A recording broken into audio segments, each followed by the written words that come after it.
Hello guys, welcome to our coverage of Norway chess. This is the first round encounter between Aryan Tari, Offerspiel member of course there and former world junior champion, against the world number 2 and challenger Fabiano Caruana. Very tough round for Aryan with the white pieces though against Caruana, but a very tough opponent for him. And very nice to see Aryan getting the chance to prove himself in the Norway chess tournament. He played e4 in his game against Fabiano Caruana, who played c5. Of course, Aryan rated at approximately 26-30 against a 28-30 rated player, means that the player with the black pieces, the higher rated player, will take some chances to unbalance the game and make his opponent think, probably bring him into some unfamiliar territory theory-wise. And this is Caruana's plan in this game. It worked like a charm, and he was able to outplay Aryan from a dynamically quite equal position following the opening. We'll see how the game went. Knight f3, e6. And we are into some variation of the Sicilian, the Taimanov or Khan variation, I believe it's called. G3 from Aryan, quite positional choice, A6. And this variation has been played before many times.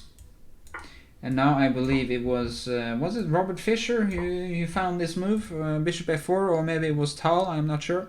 At least it's a very well-known move, Bishop f4. This is considered to be advantageous for white, as you will get control over important squares in the center quite early on, and you will get a huge head in development. So a lead in development, sorry. So Bishop f4, a smart move. D6 is necessary. Queen d2, h6, rook a d1, e5 from Caruana, which looks quite committal. I mean, this is quite weak now, and Aryan has lots of pressure, so unless white is able to exchange this one off, then of course black might survive. But Aryan's next move is bishop e3, and suddenly we see that this bishop is coming off the board, and the pawn on d6 is left quite weak.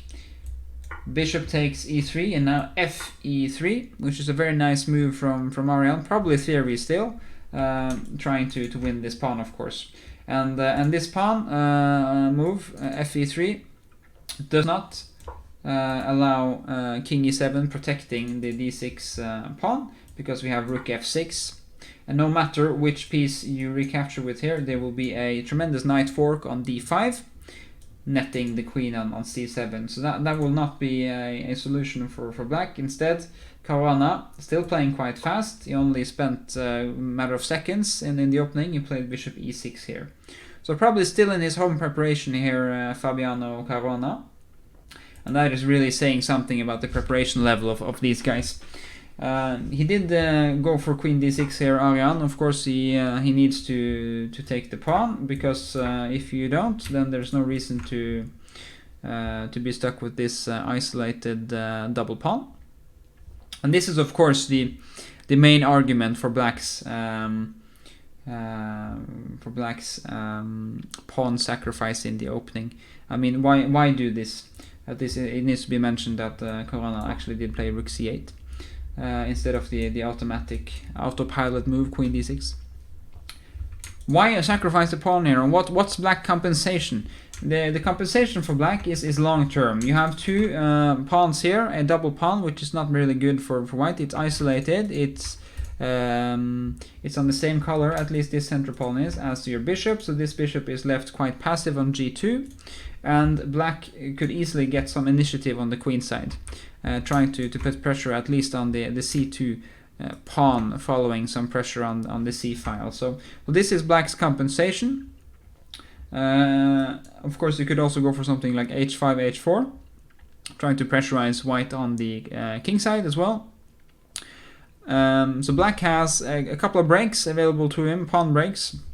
White has no pawn breaks, and needs to reroute his pieces and coordinate his pieces, which is always demanding process, and I have a feeling that in practical terms at least, this pawn sacrifice is pretty decent for black. A4 from Aryan, H5 from Caruana, trying to play all over the board, which is a very good tactic if you want to make your opponent think. Just present him with problems all over the board and he will go wrong at some point. H3, and then the exchange of queens and king e7 is probably a good move. Caruana played knight d7 first, and now probably preparing to bring his rook to d8, but also keeping options open for some h4. That's why he keeps his rook on h8 for so long. H4, and now suddenly there's no h4 resource available to him. Now king e7 and bringing the rook into the fold is logical. Rook d2, knight b6. This would of course be a dream come true for black, and now suddenly we see that the tides are turning slightly against Aryan, because now you can play b3 to stop this. That would be of course fantastic, but the point is rook c3, and black is a knight up. Aryan is forced to play knight d5, which is not an exchange he wants to make, because Aryan is left with a bishop on g2, which is quite passive, and Caruana's knight on b6 is full of potential and very good on the dark squares now. Caruana, lots of dark square control, which is terrible news for this guy on g2. Knight c4, it doesn't even bother taking this one. Of course that would mean lots of activity for white. There's no need to allow this. So instead of recapturing the pawn, then knight c4 is a very good move, and the stabilizing move knight d6 is very nice from Caruana. Shows tremendous understanding of the position. Instead of going for pawns and material, he chooses to stabilize the position and try to outplay Aryan in terms of positional chess. So this is very nicely done by the world number 2. E4 from Aryan. Again, bad news for the guy on g2, but a sad necessity from Aryan. He needs to protect his pawns, and if he gets something like this going, then he might be solid enough. But the knight on d6 is so good, and again, a5 from Caruana is a very nice move. Again, getting some more dark squared control, this time on the queen side, and Aryan is basically left with no apparent plan, or there's no tempting plan or move from Aryan here. So rook a1 protecting this pawn, rook c4, c3, f6, rook e3, and some logical moves from both players here before Caruana breaks with g5. Bishop f3, trying to hit this pawn, g4, and bishop g2. So what did exactly Caruana profit from when playing g5, d4? Well, he got a lot of space on the king side. These two guys, the g3 and h4 pawn, are stuck on dark squares, which is good news for this knight. This could easily scoop up these two pawns in a late endgame. Bad news for this bishop, as it can't protect them, but for now it's reasonable for white. There's no immediate problems for white, but the position is quite uncomfortable to play. Rook c5, bishop f1, and now f5. Caruana really going for it now, breaking up the position and trying to put some more pressure on Aryan, which he succeeds in doing. Rook d3. And at some point you have to realize that my extra pawn will be lost with white. I have to just try to equalize my chances. Rook d1, an exchange, and now e4. And now after bishop e2, knight f5, we see that this bishop on e2 is not able to put pressure on these pawns, even though they are on white squares, the same squares as the bishop. There's no way this bishop will get in behind the black position, while the knight on f5 is already putting some some heavy pressure on the pawns on g3 and h4. So bad news for white, and Caruana is in fact outplaying our offerspiel champion. Bishop b5, knight d6 again, and just back and forth from Aryan here. There's no plan, I'm afraid. Rook d1 again, trying to play the waiting game. King g2, b6. Caruana is of course patient. He has no rush. Bishop e2, rook f8, rook b1, sorry, and now the knight going to f5 and into the position on e3.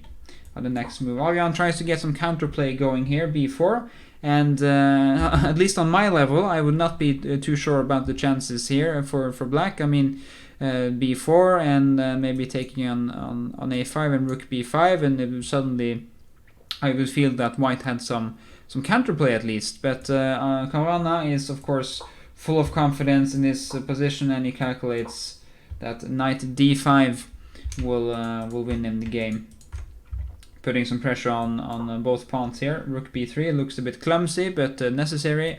Rook c8, takes c4, knight b4, and we see that the knight is dominating the bishop, which has been the theme all game long, and probably Caruana's plan from the get-go. Rook b1. The king also enters the game. Rook f1 was probably the more tempting move from Aryan, trying to get the rook to f5, but that would of course allow the king to get even closer to the bishop. So bishop f1 was played instead. The knight to d3, and now it's only a matter of technique for Caruana to be able to win the game.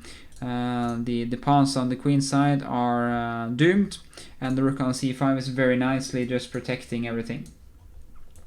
Takes rook c5 is of course never an option, because the king and pawn endgame is lost. And Aryan tries to bring his king into the game, king f2, but we see that after the concluding move, rook e5, just cutting the king off and preparing to promote this pawn, the world number 2 took a confident win against Aryan Tari in the first round of the Norway chess, and thus got the early lead with a full score of 3 points. As we know, there's 3 points to the winner of the game, and if you win the tiebreak, you get 1.5 points. Aryan left with a donut after the first round, and we'll play Levon Aronian with the black pieces in the next game.